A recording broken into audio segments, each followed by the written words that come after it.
that you have used in great things. And today we see her with our eyes. A human being who went to heaven and came back. We have people who question heaven, but she is a witness. Even those who don't believe in the Bible, they can approve of an old lady who can't make up a story. And for that we are grateful, because the hearts of many will be set free in the name of Jesus. Amen. Amen.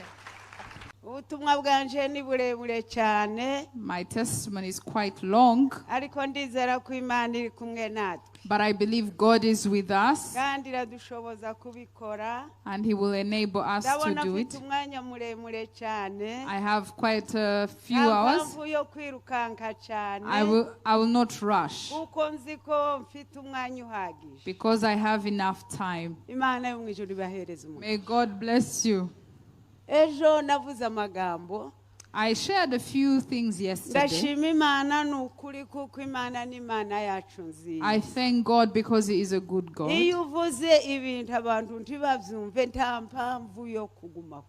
When you speak and people don't listen, there is no need to keep speaking.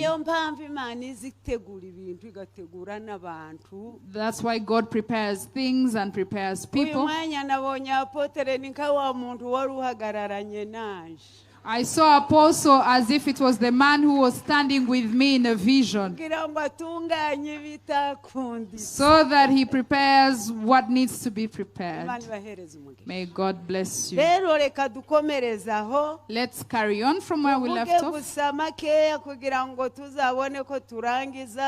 I'll try to make a few things brief so that we finish the testimony. Back to 1 Peter. I believe it's 1 Peter or 2 Peter. May God bless you. Sorry, it is 2 Peter chapter 1 verse 9. I want you to help me. Verse 9 to 20. 2 Peter Petero wa kabiri igice cyaho cyambere igice cyambere umurongo w'ikenda. Ijambo ry'Imana avuga ngo kandi rero utagira ibyo abari impumyi ireba ibiri hafi gusa akibwira yuko yejejweho ibyaha bye bya kera. Ariko atariho. Petero wa kabiri. Yego. Cyambere aravuga ngo nyamara hariho ijambo ryahanuwe riruta yandi yose gukomera. Ni 19 Imana iguhereze umuntu. I think it is verse 19. God bless you. Nyamara rero dufite ijambo ryahanuwe rirushaho gukomera kandi muzaba mukoze neza nimuryitaho kuko rimeze nk'itabaza rimurikira ahacuze umwijima rigakesha ijoro rikagezaho inyenyeri yo mu ruturuturu izabandurira mu mitima yanyu. Amen. Amen. The Bible says, and so we have the prophetic 2 Peter chapter 1 verse 19. I will not explain this verse, but the Bible says, and so we have the prophetic word. That's where we will carry on from 2 Peter 1:19 to 20. The Bible says, and we have the prophetic word confirmed, which you do well to heed, as a light that shines in a dark place until the day dawns, and the morning star rises in your hearts. May God bless you. When we stand before you, we don't come to show off. We don't come to talk about ourselves. We come to represent the King who has redeemed us. And we don't speak like a radio broadcasting news. That's why what we release, you have to receive it. Share with us so that we share the kingdom. If I speak and you receive, you will be getting the blessing of God.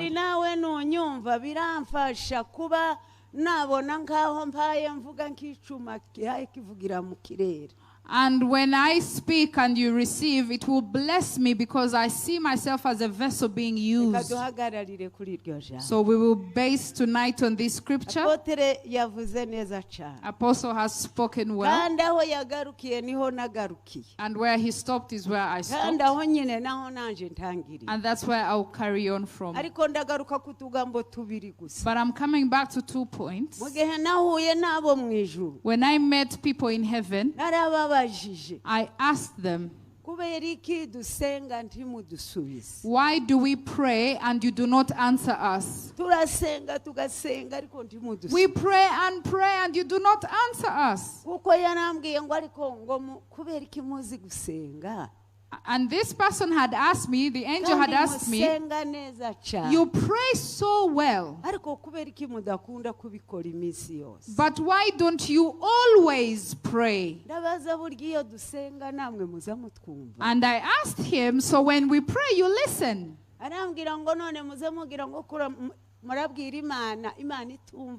And the angel told me, so you think you speak to a God who is deaf? And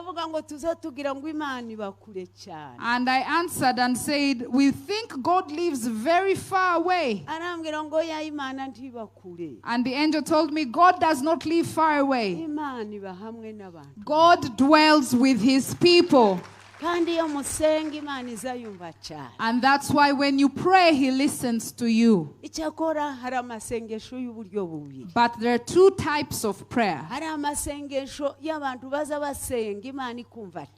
There is the type of prayer that people pray and God listens. And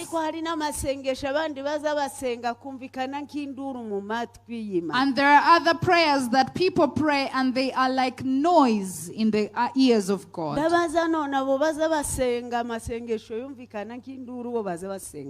I asked, those who pray and it is noise, how do they pray?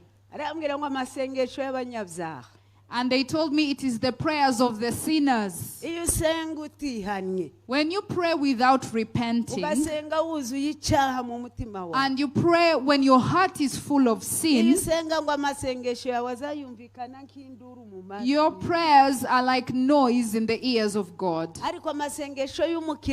But the prayers of the righteous will go straight to the heart of God, and they are heard. So let me advise you, when you pray, ask yourself, is God really listening to my prayer? I would therefore advise you that before you pray, repent your sins so that God will listen to your prayers. Number 2, when they took off the garment from me, Apostle has called it a coat. I realized that I had a beautiful body. I was looking like the angels who came to pick me. The first thing that made me happy before I went to heaven is the skin I had, or the flesh I had, the body I had. May God bless you. So I came to understand that there are other bodies beyond the body we know. And the angel told me, you didn't know about another body. I said, all I knew is that when people die, it's the end of their story. And the angel asked me, you never read the Bible? I said, I can't read. And I do not know the Bible. And the angel said, you have spoken well. Someone who does not read the Bible can never know what is spoken in heaven. But if you knew the Bible, you would have read the book of Corinthians. 1 Corinthians 15, verse 40. You would have known that there are celestial bodies. So we carried on with the angel. That's how we ended up in heaven. And the angels who took me, they led me to a powerful man. I saw him, but I couldn't see his face because he was in great glory. When I tried to face him, my eyes couldn't see. This person was standing before me and they cried. He cried and asked me one thing. He asked me and said, you have come. Call people in their honorable titles. Glory to God, and God bless you. He said, you have come. He said, you know how to pray well. I wish you could always pray like that. He wiped his eyes. After wiping his eyes, I saw him take me. I kept trying to see him. I couldn't see the end of his height, and I couldn't see the end of his size, because he was all over my eyes, all over my face. He looked like a whole mountain before me. Then I saw him take me. When he was leading me to that city, I had a multitude of songs. I had beautiful voices. I told you about the city. I asked them, who are the people who sing like this? And he told me, these are the people who live in paradise, and they're always singing and praising God. I said, take me quickly so that they sing for me as well. He said, they will not sing for you because you didn't come in the chariot. I said, take me so that I see them singing. As I would do this, move, I saw a roadblock. And there were military. They were dressed like military, but they were not in the flesh. When I saw them, I remembered that I didn't have my ID card, because where I was born, you needed to always have your ID. If you didn't, the soldiers would beat you. I wondered, I don't have my ID. How will I cross over? They'll ask me, how did you come without your ID? And I said, you're the ones who brought me quickly. I didn't come with my ID. And they said, because we are the ones who brought you, we will allow you to cross. They will not ask you anything. Glory to God. So as we carried on, I kept seeing roadblocks. They told me what you will do. You will pass and no one will ask you questions. But count all the roadblocks. I went counting the roadblocks. I reached 20 roadblocks. But they told me every roadblock will ask you the right documentation that you need to have. And each of the single 20 roadblocks, every Christian should have an identity of those 20 roadblocks. You need to have the 9 gifts of the Holy Spirit. You need to also show the fruits of the Spirit on each roadblock. And you also need to have the gift of faith. And all of that is in the scriptures. May God bless you. Let me tell you that going to heaven is not like going to the market.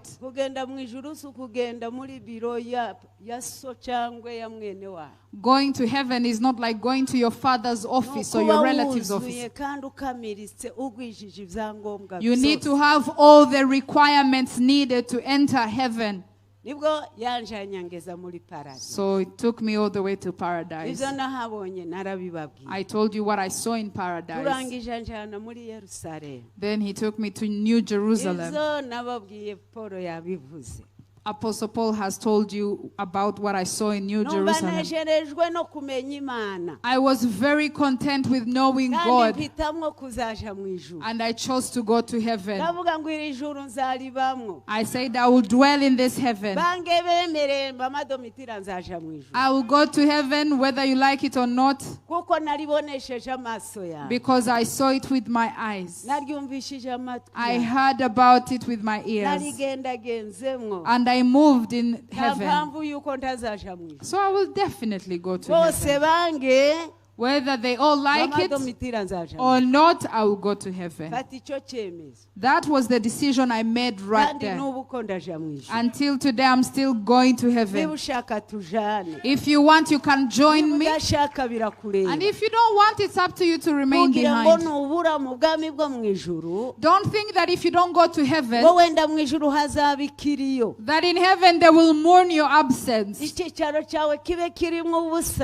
your village will be empty in heaven. And in heaven they will be bothered by your absence. If you want, let's go to heaven together. And if you don't want, it's your business. In heaven there is no pride. They shouldn't beg you to go to heaven. They shouldn't beg you to go to heaven. And we shouldn't cut ourselves in pieces for you to get saved. We are only responsible to tell you what the Bible says. And then you are the one to decide. It is only you to decide that you want to go to heaven.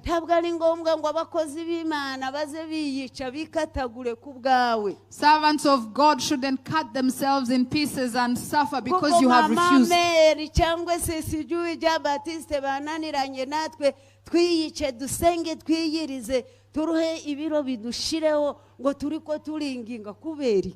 That because you have refused to confess your sins and get saved, that we fast and cut ourselves in pieces because of you. Why?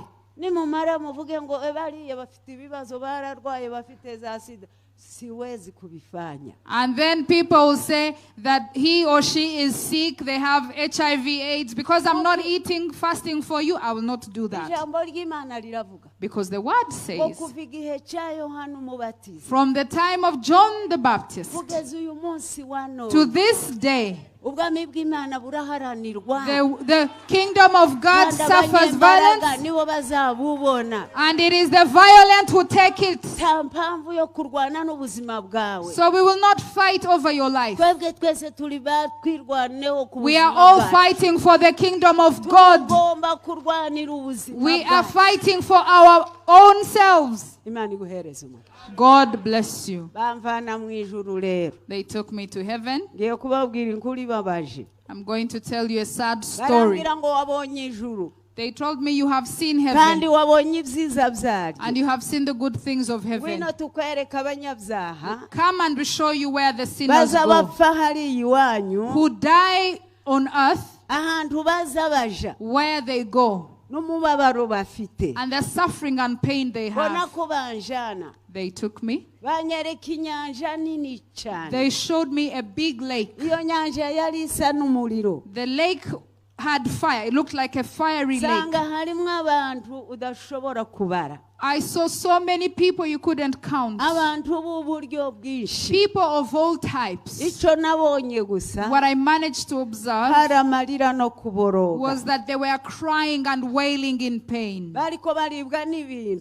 It is as if they were being consumed by things. Like they were being eaten by mosquitoes. They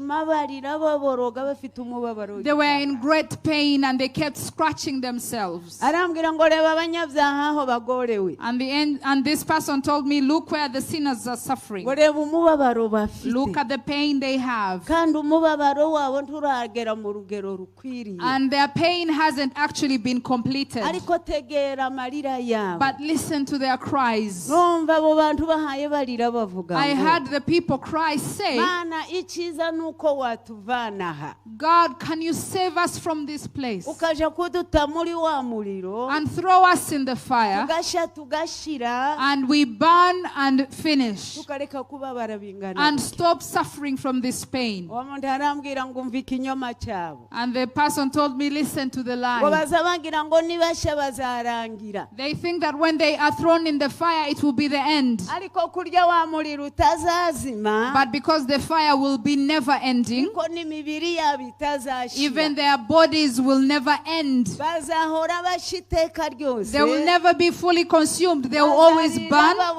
They will cry, but no one will listen to them. And all those who died are here. No one has gone to the fire. The way Christians are waiting in paradise, and they haven't gone to New Jerusalem. That's how pagans who are dying, they haven't gone to the fire. They are waiting in that lake. And their pain hasn't actually begun. Their suffering is great. The person told me, look at where they are suffering. But the hell, the fire hasn't been opened.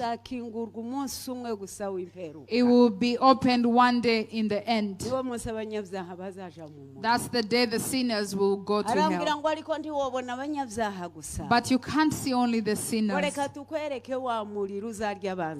Let us show you the fire that will consume God's enemies. I saw big cans or big jars, very big jars, big containers. They told me count each one of them. There were 7. And this person told me these jars are keeping the fire. And this fire hasn't been opened. It is kept for the end. And this fire has been kept for the enemies, for the enemies of God and sinners. It has been kept for Satan and the false prophet. But it is very unfortunate to see people being preached to every day. The Bibles have been written in all languages. All preachers have gone all over the world to preach. Servants of God are preaching the gospel gospel for people to listen. But they have stony hearts. And they say, who has gone to the other side? Who has seen the fire? Who reached in heaven? Those are false words, false statements. They have lost their minds. But this person told me, the word of God is true. Whether you like it or not, nothing will change the word of God. There is a fire that awaits, just like there is a kingdom that awaits you. It's up to you to choose where you will spend the rest of your eternal life. There is heaven and there is a fire. There are only two ways before you. It's up to you to choose where you will go. God bless you. And the second thing he told me, he said, the place you see them suffer, it is the place where you Catholic Christians say that there is a purgatory. That when people reach there and they do a mass for you, that you are forgiven and then go to heaven. And he asked me, what book says that? What Bible tells you that? I said, I do not know how to read.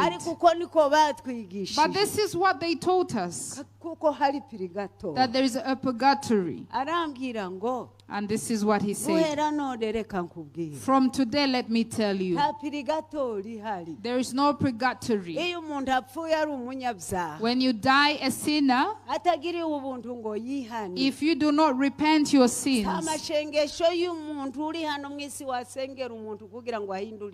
it's not the prayers of those who live in this world to change the destiny in eternity. If you die a sinner, you will go and wait for judgment. But there is no purgatory. Do not be fooled. There are no prayers for the dead that do anything. It is human that people pray human prayers, but it doesn't change that. When you follow the word of God, you find the story of Lazarus and the rich man.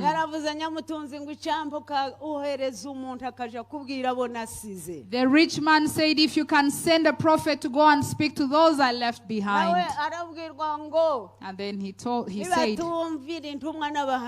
if they don't listen to those who are sent to them and the prophets, they will not listen. So I was taken from there. They took me to another powerful place. I ask you to pay attention. And if you don't listen to me, there is someone else who will support me. May God bless you. But I want you to pay attention. They told me, come and we'll show you where the works of people await them. They will either support you. He took me to a place. There was something that looked like a cupboard. You understand a cupboard? Amen. It's a cupboard. It's a cupboard.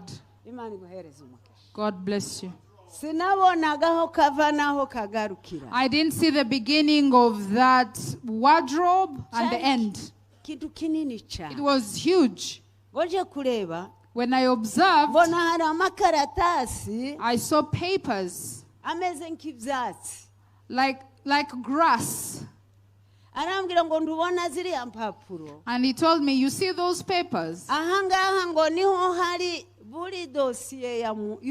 This is where there is a file of every human being.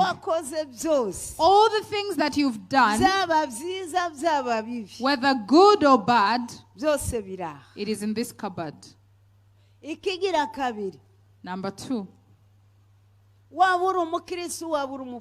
Whether you're a Christian or a pagan, it is all here and it is written. And this is where there are 2 choices. This is where people go into eternal life and where people will perish. Everyone will have to pass here. Once you have passed here, what will happen? Your file will be given to you. Your file. And you will read your file yourself. After reading it, before God judges you, you will be judged by your works. And you have to read it yourself. Even if you were never educated. In heaven, you will know the math behind your sins. If you are blind, you were born blind. Here, your eyes will be opened for you to read your file. Because you would think God misjudged you. But you have to personally read a report of your works. That's why the Bible says we will be the same in heaven. There will be no blind. No one will have different from others so that you don't lust for it. So for you to go to heaven, you need to read your file. May God bless you. So when I went to check, I saw my file in front of me. And I saw the writings on that file. Mama Domitira. Under my name, I saw all the things that I had done. It all came in my face. I saw myself reading my file. I would read an act and remember the day I committed it. And I wondered, how am I being able to read? But I couldn't understand that I was actually reading. I thought it was something else because I didn't study how to read. But everything was on the wall for me to see. It all came before me. I would remember the day I committed that sin. I became ashamed. I kept looking down so that I don't read my file. My brothers, my sisters, the word of God is true. Because we will all present ourselves before the throne of God. Everyone will be rewarded according to what they did. There is no miracle in this. What you do here on earth, you can do it and hide it from people. You can gossip about people. You can lie about people. And you think it will never be known. Maybe people will not know. But there is a day of judgment that waits for you. I wish God would reveal to you today, and you know the great things that await you, and it will be manifested before people, because I saw it and I was ashamed. So I bowed down and tried to stop reading, and even when I would look on the ground, I would see my file. When I would look on the side, I would see my file. When I would look up, I would see my file. I couldn't hide my eyes from my file. I started crying. I asked the angels, what can I do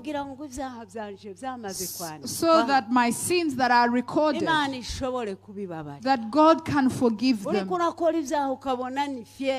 You are committing sin and you take pride in your sin. You insult people and you think it's normal. You commit sin and you think you are smart. There is a day you will cry and no one will comfort you. I asked, what can I do so that I don't see my file, that it will be hidden? And they told me, you think you have cried? Wait. Then I saw like a huge screen. I didn't know how to describe it. But I see a few similarities with what I saw in heaven. And now I can explain to people without difficulty. But I didn't know how to describe what I saw. I saw something big, huge. I saw them press on it. And when they pressed on it, it opened. Then I saw the name Mama Domitira beneath my name.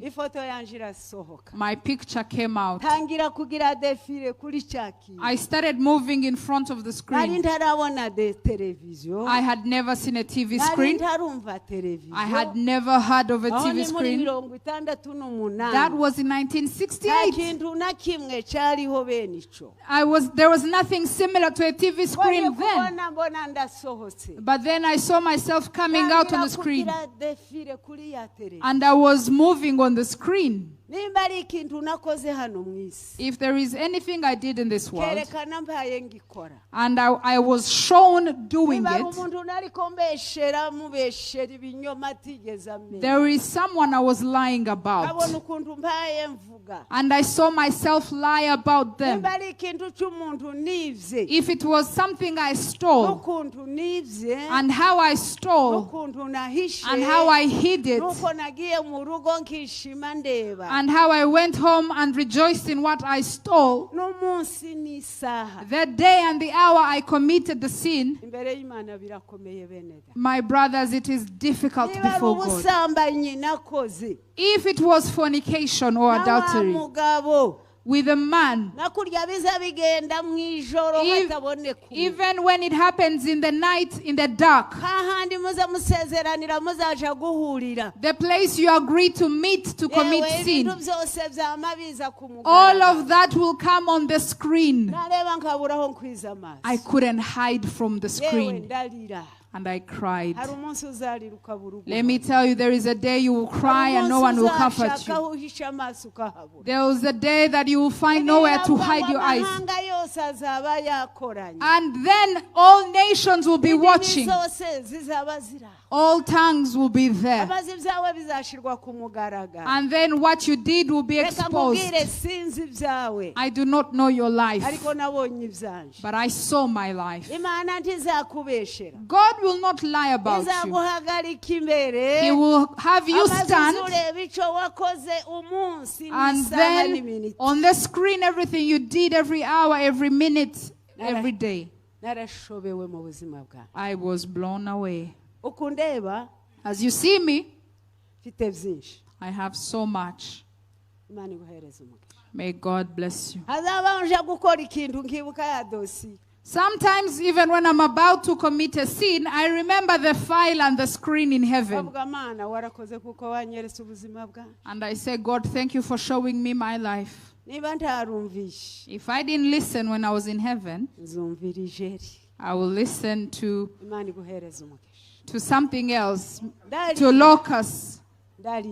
I cried and I said, What can I do kugira ngo dosiye yanje yamaze kuzura so that my file which is reserved for me, kugira ngo filime yanje yamaze gushirwaho, the movie of my life that is waiting for me, nakora iki kugira ngo mbabarirwe ibyaha byanjye? what can I do to be forgiven? Wa muntu arambwira ngo kubabarirwa nuko ukiri hari iwanyu mu isi. And this person told me that for you to be forgiven, you need to be in the earth. uracyafite umwanya wo kwihana. You still have time to repent your sins. icyambu kareka gukomeza umutima wawe. I wish you couldn't make your heart stony. icyambu gaca bugufi munsi y'ibirenge. I wish you could humble yourselves under the hand of God and repent the sins in your heart. uracyafite ubuntu, uracyagirirwa imbabazi. You still have grace in this life. icyo nagusaba ni uguca bugufi. I ask you to humble yourself ukemera ugasuzugurika, and accept to be despised, ufite agaciro imbere y'amaso. but to realize that you are valued before God. munsubizeyo ngendeje kwihana ibyaha. So I told them, send me back so that I go and repent. barambwira ngo urababaye kuko ubibonye. They said, now you are touched because you have seen your sins. ariko se ntibahora babigisha. But they always teach you. ntimuze muja kuvuga ngo ninde wagezeyo. Don't you always say that who went to heaven to see ariko this? none kurarira kubera ubibonye. So now you're crying because you have seen it on the screen. arambwira ngo kera byaranditswe.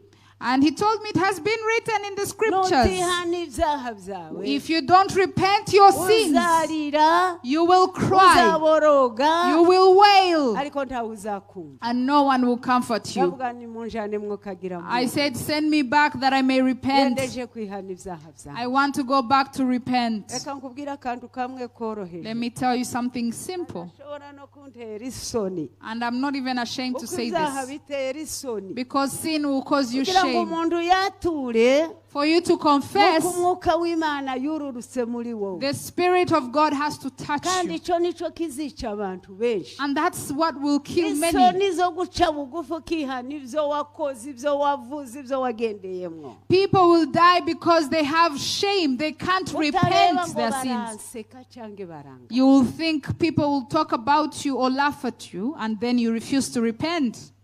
arambwira ngo reka tukwereke na example. This person told me, let me show you an example. anyereka turi abana bagera nko mu myaka 15.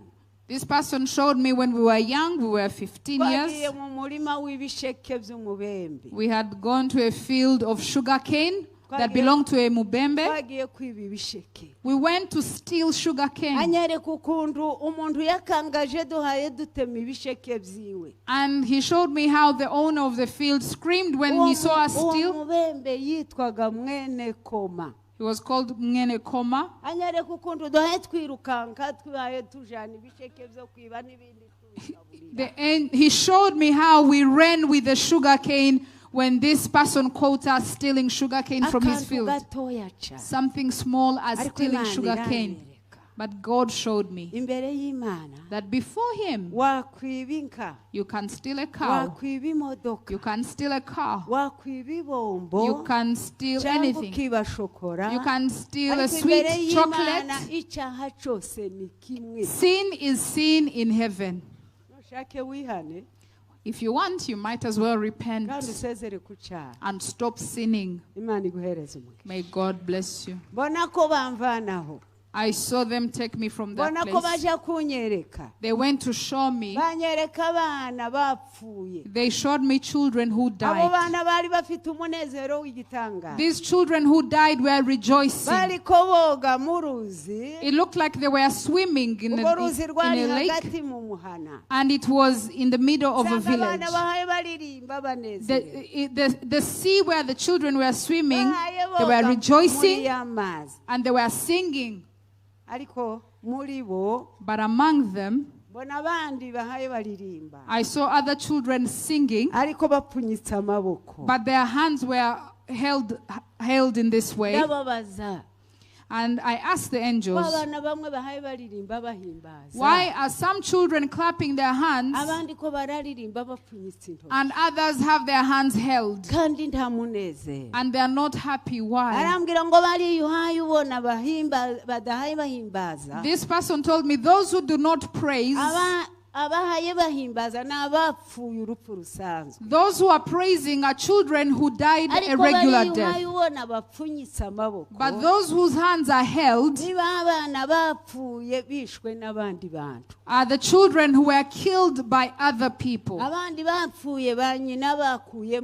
Others were killed when their mothers aborted them. Mothers who do not want to have children, or people who get pregnant and they abort.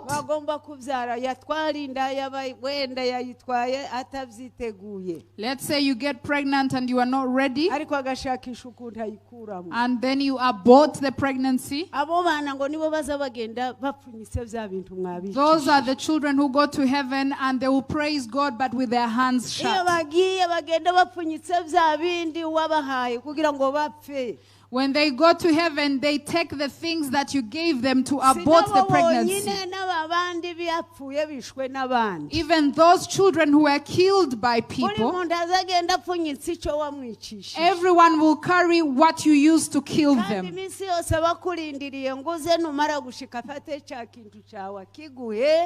And they wait for you in heaven so that when you come, they give you what you used to kill them, so that they can sing for God. That's where the Bible says that even the seas will vomit those they swallowed. In heaven it is difficult. This person told me the children have their hands shut. And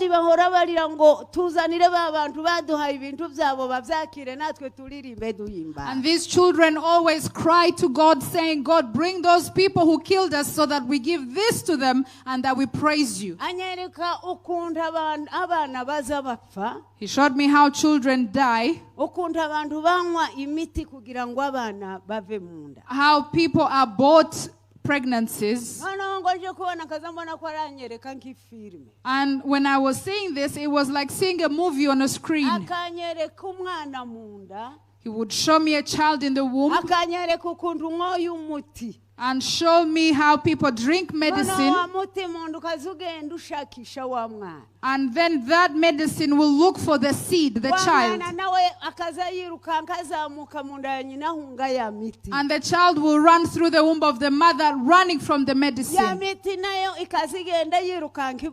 and the medicine will rush to kill the child, the fetus, up to when the medicine kills the fetus, and then you abort. And then the child will go before God to call out for your name and judgment. We have a case in heaven, a case that has no answer. Everything that people have signed for, people have to do good and stop wicked acts. The God who chose to bless you with children is not a fool. Try your very best to stop spreading blood or shedding blood. I asked a question. And if you want, you can pay attention to this. You would get the right answer. I asked, if someone killed a person or aborted, and they are being waited for here with what they used to kill, if they repent their sins, will they be waited for by the people they killed? Do you want to hear the answer? If you want, say yes. God bless you. It's a wonderful answer. This person told me that even if you killed thousands, if you aborted countless times, even though people wait for you across, but when you humble yourself under the hand of God, repent. Repent what you did. God will forgive your sins and forget May God help us. May God help you to be humble and clear yourself with God. And when the person is forgiven, the people release what they used to kill them. And when God forgives, He forgets. That comforted me. As I was still there, I was looking at the people. I remembered that I don't have a child. I didn't have a child. I moved like someone who had no point of life. I was depressed. I was sad. Be kind to people who've never had children, because it's difficult for them. It's a heavy mountain to climb. If you've never had a child, I feel for you. It's a burden, Apostle Paul, that there are children who carry the burden. And if they come to you, listen to them. I walked with the same pain. I would dress up and not look good. I looked like I was worthless. Even when I got sick, no one would listen to me. One day my mother-in-law insulted me and told me that a barren womb,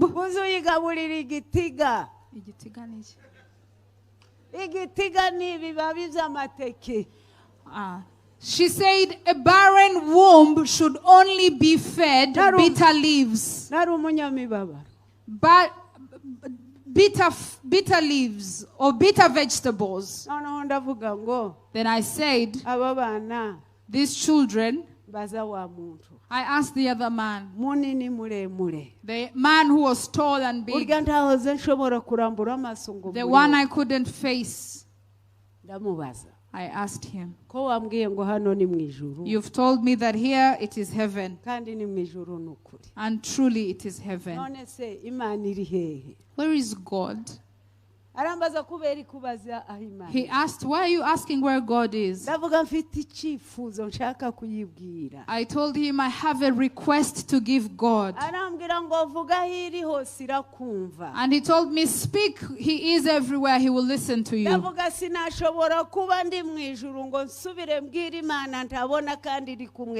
I said I cannot be in heaven and just speak to an invisible God, yet I'm in heaven, I'm supposed to see Him. I told him I want to see God for myself, and I want to tell Him my problem. And the man told me, you can speak, God will listen. I said I can't. I want to see God for myself. I want to share my pain with Him. And the man looked at me and said, don't you know that the scriptures say that he who sees me has seen the Father? Hallelujah. Hallelujah. Hallelujah. Hallelujah. I love Jesus. Jesus is good. Jesus loves us. Jesus will show us compassion. Jesus takes care of us.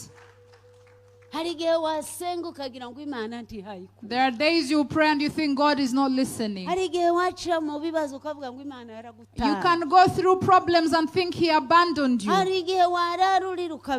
You can spend the night crying and cry in the morning and think God does not remember you among His people. But God is there and He is listening to you. But He is trying your faith. He does not rush. He is never late. But He works on His time, and His time is the right time. I wish you could rejoice in Jesus. And know that even your most difficult problem, which has surrounded you like a mountain, there is a day you will move that mountain. There is a day you will speak to the mountain and tell the mountain, oh great mountain, who are you before Zerubbabel? And the mountain will move away. It will become a valley. Glory to Jesus. May God bless you. I told him my problem is that I have never had a child. I do not have a child. But I ask, you have told me that you are God. You are our Father. I beseech you that you give me a child. What a grace to walk with Jesus. Walk with Jesus. It is a great joy to walk with Jesus. I wish you meet Jesus one day. May God bless you. He told me, you only want that? And I said, yes. I didn't ask for anything else. I asked for a child in heaven. And he said, that is all. I said, there is nothing else, just that. And he said, okay. You asked for a child. I didn't ask for children. I asked for one child. When you go to pray, you need to know what to ask for. May God bless you. So I moved around with him, and he showed me great things. But today I want us to repent. We need to repent in the name of Jesus. You've heard the word of God. We have been preached to by pastors. We have been through many programs. And this is a week of repentance. I need to repent. You need to repent. It is us today. I told you yesterday. May God bless you. So he took me again and he showed me many things. But may God help me that I finish so that we humble ourselves and pray. What else did he show me? I saw a congregation of people. I saw many groups of people. Everyone was in a group. They had groups. I asked, why are people in groups? And he told me, those are people in the world. The reason why they are in groups, it is what you say.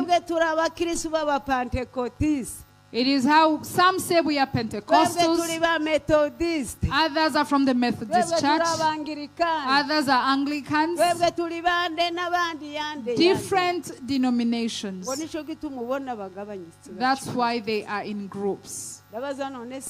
I said, is that a sin? He said it shouldn't be a sin.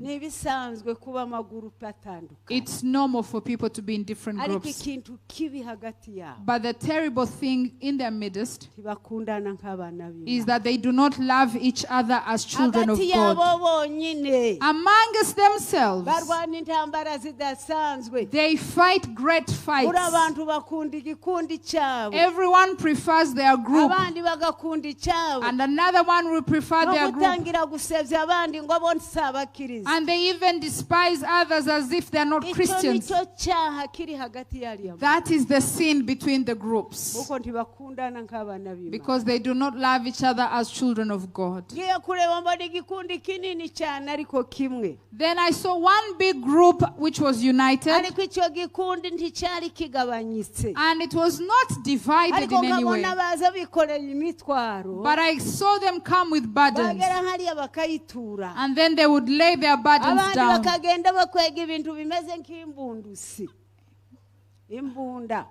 And others carried things that looked like weapons, guns, and they would put their guns down. And others came with a lot of bags, and they would lay the bags there. I asked, what about them?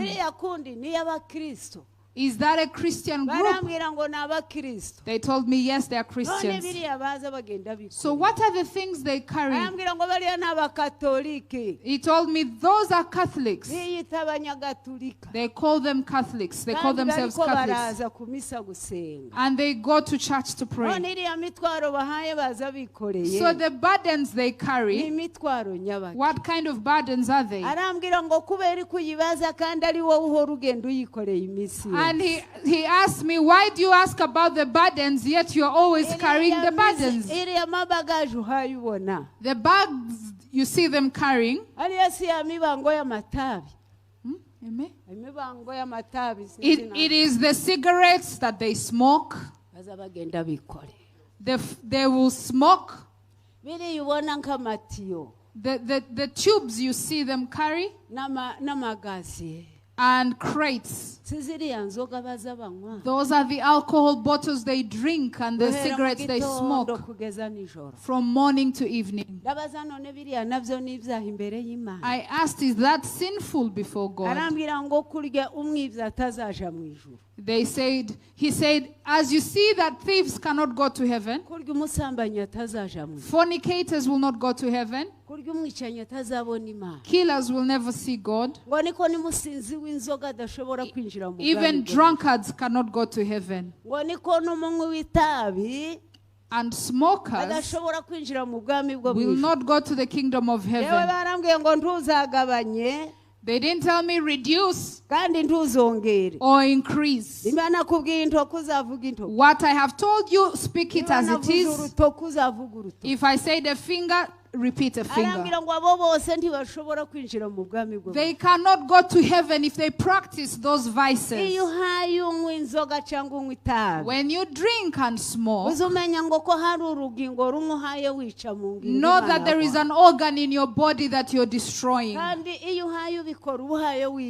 And when you are destroying organs in your body, you're poisoning yourself. And because of that, you are a killer in heaven. And when those things kill you, you will have committed suicide. Do not ask me anything else after that message.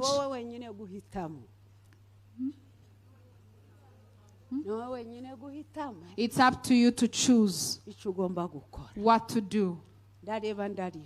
I looked at that and I cried. I asked one question. I haven't seen Protestants. I've seen Protestants. They do not have love. They do not love each other. They are always fighting. Catholics are carrying burdens. So what is the true religion then? That people can be in and go to heaven. And he asked me, what is the meaning of religion? I said, religion is following God. He said, that's not the truth. Those who follow God are those who live according to the scriptures, walking with Jesus as your King and Savior, and walk according to what the Bible says. But what does religion mean? I couldn't define religion. And he said, listen, we do not know the meaning of religion in heaven. Only one thing we know, We know a Christian who is a believer. A Christian who has believed in Jesus as the Savior. And then kept the word of God in their heart. And fear God. And seeking God's will to do it. That's the only Christian we know. We do not know religions here. They didn't tell me that the Catholic Church is the church from heaven.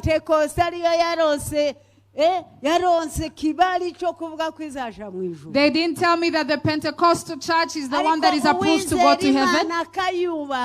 But those who believe in God and fear Him, may God bless you. I have so much to tell you. But I want to stop here. Let me close on this last thing. He showed me people. It was in a great darkness.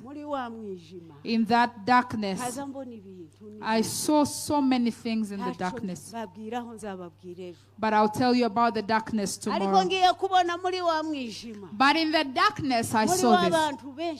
I saw so many people who were like pigs, eating dirt. I'll tell you about it tomorrow. But I want to close on this. I saw people living in darkness. But in the darkness, I saw a few stars in the darkness. A lot of stars. But they would give little light. Like the lamps in the village. Small lamps, traditional lamps. But it couldn't remove the whole darkness. But it was like a star. I asked him, what is that? What are the lamps? What do they mean? The lamps in the darkness, what do they mean? What do the lamps, the stars mean? He told me the stars you see that give little light in darkness. He told me those are believers. If we could raise our hands to Jesus. He told me those are believers who live on earth. A Christian wherever you are. If you live near a mountain, under a mountain.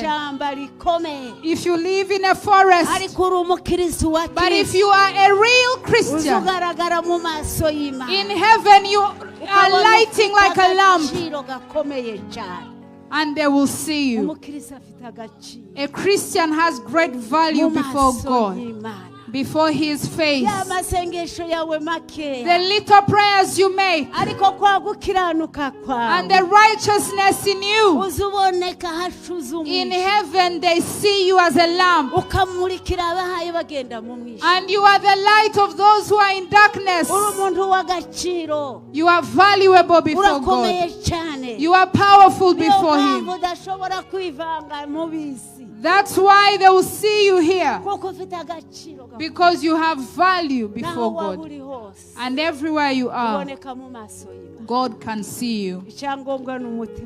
What is important is a pure heart. The word of God says, let us not live our lives as those in the world. We are not those of the world. We do not need to imitate the world. But the world should imitate us. They should seek how to be like us. May God bless you. So destroy everything that is worthless in your life. Everything that surrounds you that is worthless. And today commit to repent. Any way your life is. As shameful as it is. Repent it. If you want to insult me, if you want to laugh at me, but I should live here when God has heard me. How many want to repent their sins?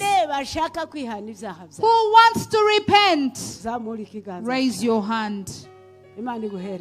May God bless you. Thank you. Raise your hand. You could call yourself whoever you are, full of pride. But God sees you as a dead person walking. You are a dead person walking. And your life is headed for Gehenna. You need to repent your sins. The singer said, I have no shame besides my sins. But we need to repent our sins. And I will always be bold. This is the day of repentance. This is the day of repentance. This is the day of shaking off the burdens. Humble yourself before the hand of God. I need to repent first. And then you need to repent. Let us bring shame to Satan. Because we have known the truth. May God bless you. This is a prophesied word. This is a greater word than all other words. If you listen and obey, this will be like a lamp unto your feet. And if you do this, this will light your way. It will lead you. It will show you the way to go. God bless you. Let me ask Apostle to come forward. Thank you. Let's clap for Jesus. And let's stand up, church.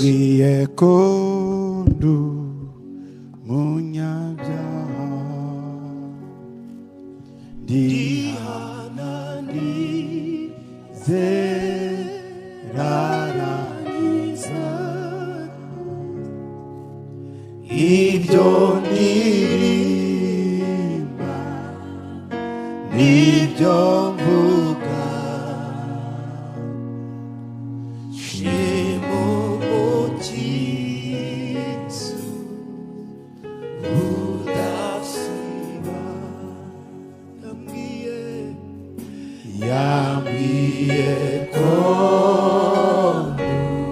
ushaka kwakira Yesu turagusaba gutera intambwe yawe hano imbere ngwino wakire Yesu hano. If you want to receive Jesus, take a step and come forward. Tera intambwe ngwino hano imbere. Make a step and come forward. Ngwino hano imbere wakire Yesu. Take a step and come and receive Jesus.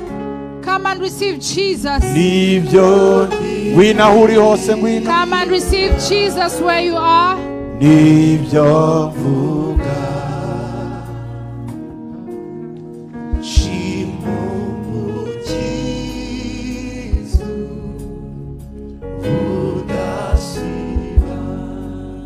yambwiye ko turagutegereje ngwino hano imbere wakire Yesu. We are waiting for you to come and receive Jesus. Reka abandi tuzamura amaboko yacu muri mwa. Let's raise our hands. Ubwo dutegereje abandi kuza. As we wait for people to come and repent.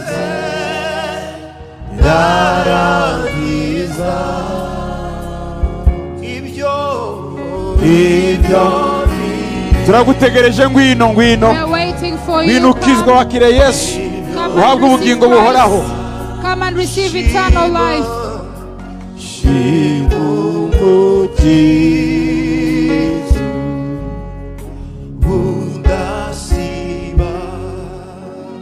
Amaraso ya Yesu na y'agaciro. Amaraso ya Yesu arahamba. The blood of Jesus is precious. Ngwino wakire Yesu. Come and receive arakubabarira. He will forgive your sins. He will wash you. Byose.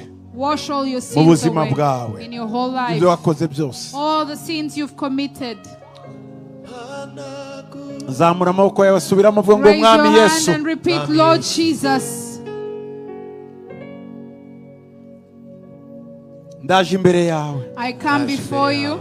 Unyoze n'amaraso yawe. Wash me with your blood. Woza ibitekerezo byanjye. Wash my thoughts. Ubwenge bwanjye. Wash my mind. Umutima wanjye. My heart. Ciye bugufi. I humble myself before you. Imbere yawe. Before you, O Lord. Reka umusaraba wawe. Let your cross. Abari wo nkurikira. Let it be the one I follow. Pore nca bugufi. Let me humble myself. and be healed in my whole life. Wash me, cleanse me, Lord Jesus. Change my mind, my thoughts. Let them follow you. All that I have sinned against you in, forgive me. Thank you. In your name, Jesus. Amen. Amen. Mutahane na Yesu, reka duhamagara batarakizwa mukomeze muze hano.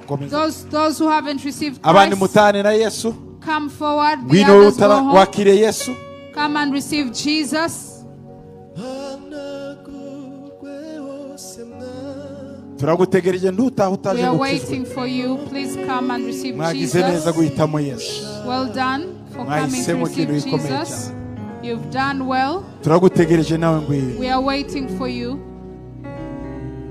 Nabadukurikira kuri radio. Even those who are following us on the radio, on TV. Wino wakire Yesu nawe. Come and receive Jesus. Udukurikire muri iyo mwana. And follow him. Turabizi ko hari abandi bagikeneye kwakira Yesu aho. We know there are more people who want to receive Jesus. Do not go without receiving Jesus. Do not go without receiving Jesus. Come. Come, we are waiting for you. Nawe kuri television. Even you on TV. Kuri radio. On radio. Reka dusengane nawe. Let's pray with you. Gira vuba. Come quickly. Take a step quickly. Come quickly.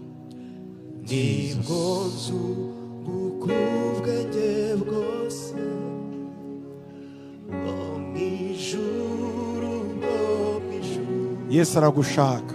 Jesus wants you. Ashaka guhindura ubuzima bwawe. He wants to change your life. Ukire. He wants to heal you. Akiza ubuzima bwawe. He wants to save your life. Come. Wino vuba. Come. Wino vuba. Come. Wino wakire Yesu na. Come and receive Jesus. Yes, Lord. Reka dusengere. Let's pray. Musubire muri isengesho ngo mwami Yesu humiriza mwami Yesu. Lord Jesus. I am a sinner. I come before you. I open my heart. Rule over my heart. I humble myself. Have mercy upon me. Satan, I abandon you. I refuse all that you bring. Jesus, I receive you. Come in my heart. From today, write my name in the book of life. I thank you for delivering me and for blessing me in the name of Jesus.